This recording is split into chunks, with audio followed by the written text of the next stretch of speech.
So hey everyone, welcome back, and I hope you are doing well. So today we are going to discuss both of the contests, like LeetCode weekly contest and also the bi-weekly contest. And the contests are not that much difficult. They are pretty good. Some questions are really good. That will are really good for the people. Those are like learning new concepts, and also for the medium level people as well, because there are some tricks, like little bit of tricky things. So yeah, it's really a great content. So let's start by solving some problems. So let's start with the like bi-weekly, and this one is the like first problem. So the first problem is too easy because it's marked as easy, and it is really an easy problem. Like you are given an integer n and a digit x. A number is considered valid if it contain at least one occurrence of digit x and it doesn't start with the digit x. Okay, return true if n is valid, otherwise return false. So this is too easy. Like what we have to do, we just have to make sure that the number should contain x at least once time, and the number should not start with x as a digit. This is what we are doing over here. Like, so if you see here, the number 0 occur one time and the number is not starting from 0, so that's why it's true. If you look at the second test case, then you see the number is starting from 2, which is x, so which is not valid case, so that's why we're returning false over here, right? So this is a pretty easy, nothing complicated. I have just created a string because it helped me to pick the character at particular indexes, and I'm just checking if the length is less than or 1, then it's always be a false, right? And after that I'm just checking if the 0th character is equal to x. If it is, then returning a false, otherwise returning a true, right? So this is pretty simple. You see everything is working fine. So let's move to the second problem. It's pretty good problem, and like in the last video what happened, like someone commented on a video that please explain the prefix and a suffix approach. In this problem also we are going to use the same concept, so keep watching this video. You will actually got to understand how to apply such prefix sum technique in the upcoming videos, right? So let's first understand the problem. You are given a Botanic array, nums of length n, split array into two parts, got it? Ascending parts from index 0 to the peak element, got it? Descending part from the peak element to the n-1. The peak belong to both parts. 0, what we have to return 0 if the sum of the ascending part is greater, 1 if the sum of descending part is greater, and if both are equal, then we just have to return -1, right? And the Botanic array, like a Botanic array is an array that is strictly increasing up to a single peak element and then strictly decreasing, got it? An array is said to be strictly increasing if each element is strictly greater than its previous one, if exists, got it? An array is said to be strictly decreasing, got it? So what we have to do, like we just have to we just have to do one thing. They have clearly mentioned that arrays always be Botanic array. What is the Botanic array? That it should be in this particular format, right? So the graph is like this, and from here the graph will go like this, right? So this is what they're referencing over there, that we have we have one peak element, right? And from here to here we just have to calculate the sum, and from here to here we have to calculate the sum, and we just have to check what the sum is, and based on that we just have to return the value. So in order to solve this problem, what we can do, like first and the best thing is to do is if you are able to find the peak element, then you just have to find the sum of left side and the sum of right side. So how you will make sure that the current element is a peak element? It is only possible if that particular element is greater than its left and also greater than its right, So you can use this particular approach as well, right? What you can do, you just simply need to check condition that if nums of I should greater than nums of I-1, and then nums of I should also be greater than nums of I+1. So this is the only condition which we need to take care of. Once we get the prefix the peak element, then from 0 to the peak index we calculate the sum, right? And from peak index to n-1 we calculate the sum, and based on the condition whatever they have mentioned, we just simply return. So this is what we have to do. So what I have done, I have taken a simple little different approach, not that much different. So this one is the base case, like it is only have one element, then return -1 because both sides sum is equal, right? And after that I'm just checking if my current element is greater than previous element, which means I can consider it as my peak element, but it is not the exact peak element, because at every point if we found an element which is not satisfying the condition, then we simply break out, because we already get our peak element, but now we are at a position where it breaks. Like what I'm saying, let's say till 3 everything is working fine. When you reach 2, you are checking the condition, like 2 is greater than 3, the condition become false, which means from like previous like before 2 there is some index which is actually a peak element, right? So that's how I'm getting that particular index. But you can also use this particular approach which I have discussed over here. Both will work fine, right? And after that I'm just simply calculating the sum, and I'm just checking if both the sum is equal to, then I'm just returning -1. If it is not the case, if left is greater than right, then 0, otherwise 1. So this is I am doing over here. So talking about the time complexity of this particular problem, so which is if you see the time complexity of this particular problem is O of n, because we are just running, I'm just like covering all the O of n, like if you see, so this is 3 of not, yeah, it's probably 2n, because here I'm just running from till end, and when we combine both of them, then it be going to be n. So this is time complexity.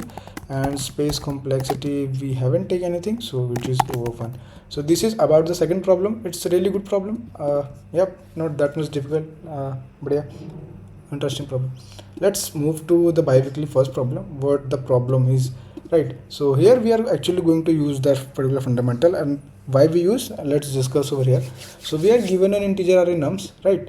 An element nums is considered valid, sorry for that, is considered valid if it satisfies at least one of the following condition. It is strictly greater than every element to its left. It is strictly greater than every element to its right. The first and the last elements are always valid. Return an array of all valid elements in the same order as they appear in nums, right? So this is what we have to do.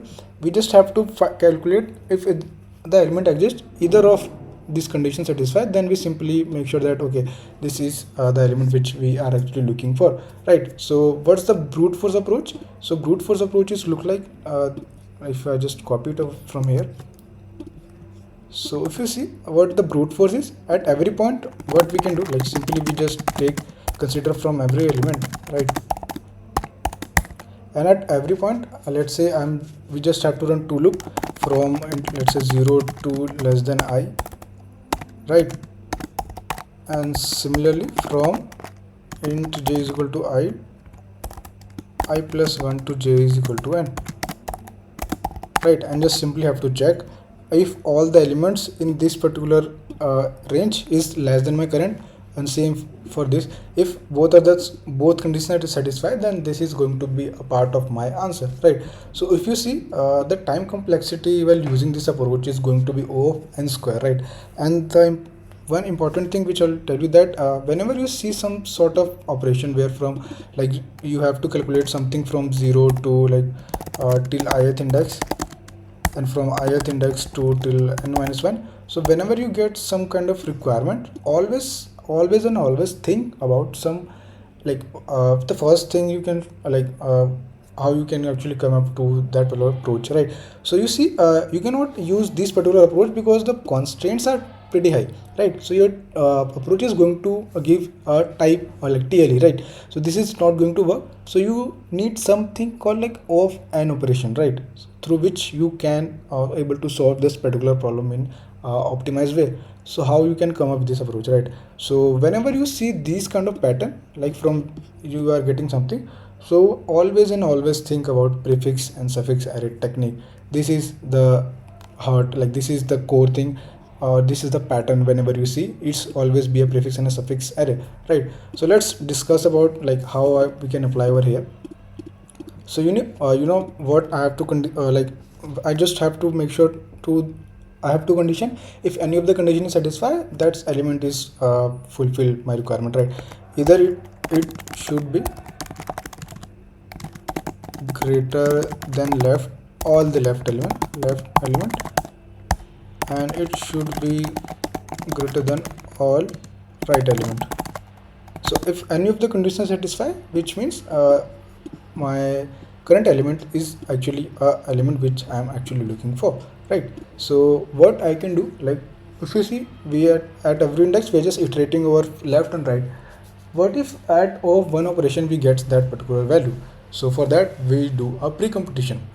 And how it will work, let's see, right? They have already mentioned, like whenever you are working with a prefix and a suffix, so the first and the last element is remains same, if right, they are not going to change because they are the like corner elements. So let's say I'm building a prefix array. Let's say this is my prefix array, right? So I'm at a 0th index, then it is, I just write 0 1 2 3 4, right? 1 2 3 4 and 5, right? So this is my prefix, like this is my array, and I'm going to build a prefix array. So as I said, that first element is always same, so I just simply write it like this. And if I am at first index, so what I am actually looking for, I'm just looking for the maximum element which is present left towards me, right? If I got that particular element, I have satisfied, right? I'm satisfied with that particular element. So if I'm at first index, so I just need like whatever the element is before before the ith index, what's the maximum value it contains, right? Because that's give me that if the maximum value is less than my current value, which means that my current element is greater than all the element which is in the left, right? So that's what I have to do. So what I have to make sure, I just also need to make sure of the maximum value, a variable which store the max value, right? And whenever I'm just running from initially I will initialize with the 0, and I'm running from the left to right, right? And after that, let's say I'm at a first index and I'm just checking if, and let's say like the maximum value is 1 and my current element value is nums is 2. So you see 2 is greater than 1, which means to satisfy the condition. So 2 is the part of my answer, right? So this is how I actually use prefix sum, and that means 2 is also going to my answer. And now I also update my maximum value. Now my maximum value become 2, right? Because I included 2 for the other indexes. Now I move to second index.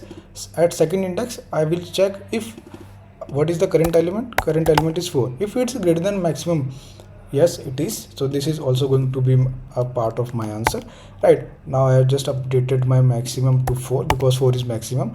Now I move to the third index, which is 2.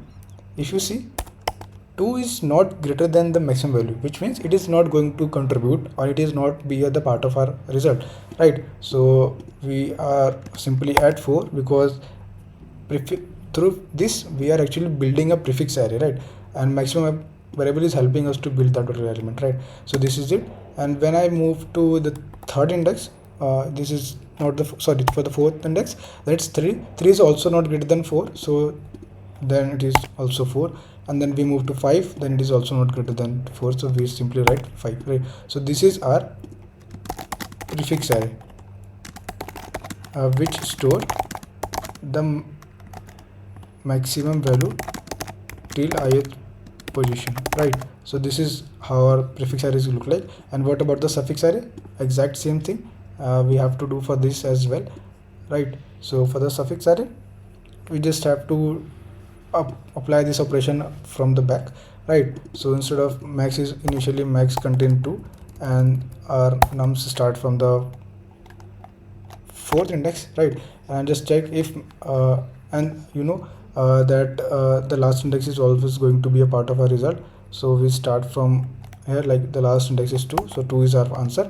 And I'm just checking if the current element is 3 is greater than 2, yes it is, then it will be going to be a part of our answer.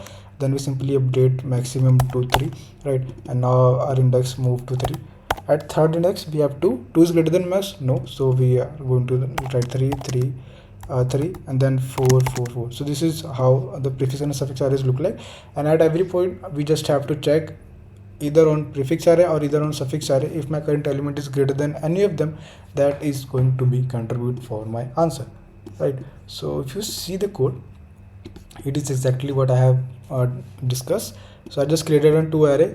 After that I just initialize, because these are the corner elements, and I created a maximum variable. I'm building prefix array, like what's the maximum value till this point, and I'm just updating the maximum, same from the suffix. and after that I'm just checking if they are the corner, then they are going to always be a part of my answer, so don't need to do a lot of stuff, right? And after that I'm just checking if my current element is either of greater than either of prefix or a suffix. This is my answer, right? So this is what we have to do. It's an easy problem. It's a pretty good problem to understand the concept of prefix and a suffix array. And if you're not able to understand, do use pen and paper, write the test cases, try to build prefix and a suffix array.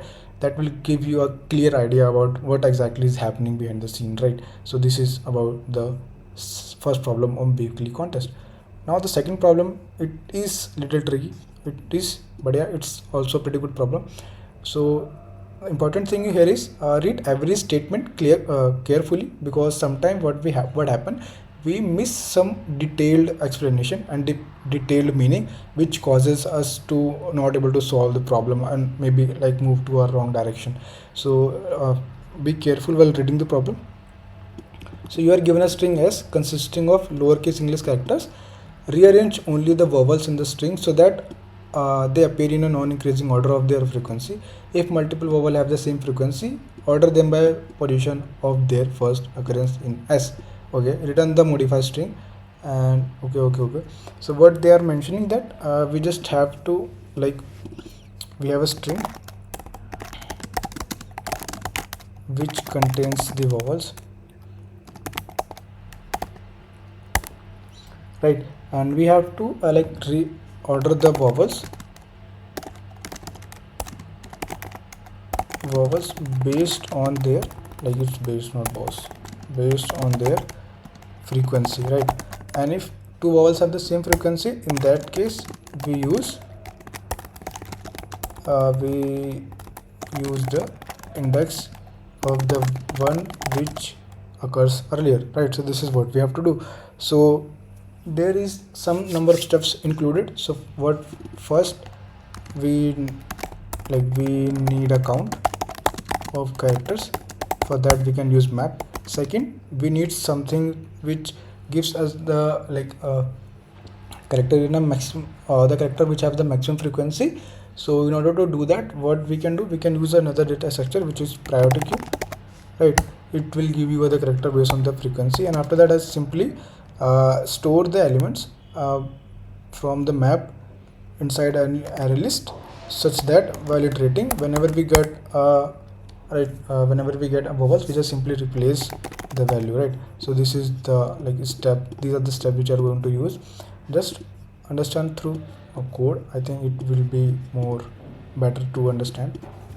So what I have to do, just created one function which gives me the boolean, so that I don't need to write this is if statement again and again. And after that I just created a map of array list. Why? Because I am storing the indexes as well, right? Why? Because they have clearly mentioned that if the occurrences are equal, then make sure to place them based on the first occurrence, right? And after that I'm just creating a map with array list with the indices, right? And after that I just created a priority queue, and I'm just checking if the count are equal, then I'm sorting based on the indices, otherwise based on the count, right? And it is in a descending order of the count, right? And after that I'm just iterating over the map, and I'm making sure that if it is a vowel, right, and if it is a vowel, I'm just inserting that inside my priority queue, because that will give me the vowel with a higher frequency. And I just created an answer. Why? Because here you see in the question we can have multiple characters at a different position, right? And if we just simply use priority key with a one character, then we lost our other variable as well, right? So in order to avoid that, I just created an answer. It's like array list where I store all the occurrence of that particular character. And the thing is that we get the string with the string, or you can say vowel with the higher frequency, right? And we can use this frequency whenever we got a vowel, and we just simply build our answer. What it's like, if it's a vowel, then I'm just simply taking an element from my answer list which I have created. Otherwise I'm just simply iterating over here. If you see that case, then it is pretty similar. Like, so this is what I am doing over here is, so it's a pretty good problem. It teaches you a lot. There is only the tricky part of storing the indices and how to play with them. Time complexity is of n log n, because we are putting its value inside the priority queue, right? Plus of n, and space complexity is of also of n log n plus of n plus of n, right? So this is the time, the space complexity of this particular problem, and yeah, this is the explanation of this. So I hope you were able to understand what I have taught in this particular video. If you are, so do let me know in the comment section, and do comment if you are not able to understand, so that I got to know that where I'm missing and where I need to improve. And if you have any suggestion, do let me know in the comment section. I feel free to, like, I love to read the comment from you guys. So this is it for the today video, and I hope you like the video. If you like the video, then do subscribe to the channel. And this is it for the video, and bye bye, take care.